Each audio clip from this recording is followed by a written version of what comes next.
六國論。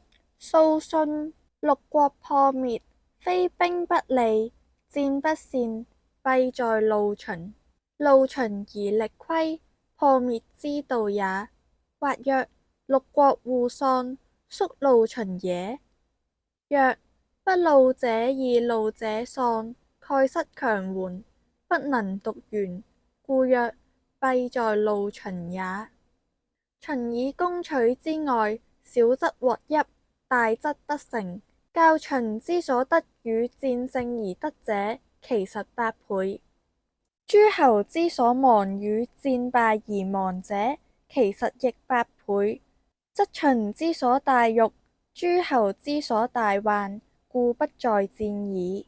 師決先祖父，布商路，斬荊棘，以有尺寸之地，子孫視之不甚惜，舉以與人，如棄草芥。今日割5城，明日割10城，然後得一席安寢，喜事四境，而秦兵又至矣。然則諸侯之地有限，暴秦之欲無厭，奉之微繁，侵之越急，故不戰而強弱勝負以判矣。至於顛覆，理故而言，古人云：以地事秦，猶抱薪救火，薪不盡，火不滅。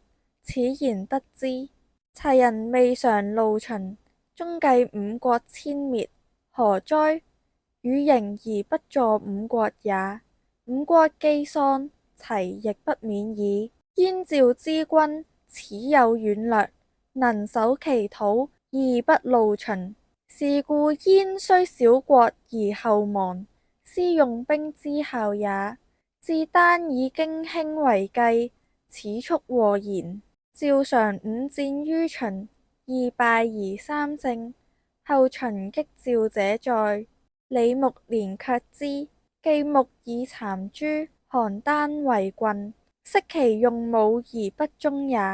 且燕趙處秦革滅殆盡之際，可謂智力孤危，戰敗而亡，誠不得已。向使三國各愛其地，齊人勿附於秦，刺客不行，良將猶在，則勝負之數，存亡之理，當與秦相較，或未易量。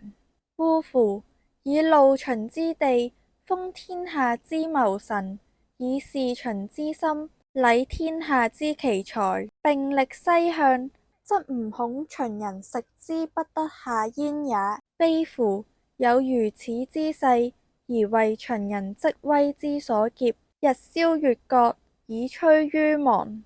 為國者無使為積威之所劫哉？夫六國與秦皆諸侯，其弱勢於秦，而猶有可以不路而勝之之勢。久以天下之大，而從六國破亡之故事，是又在六國下矣。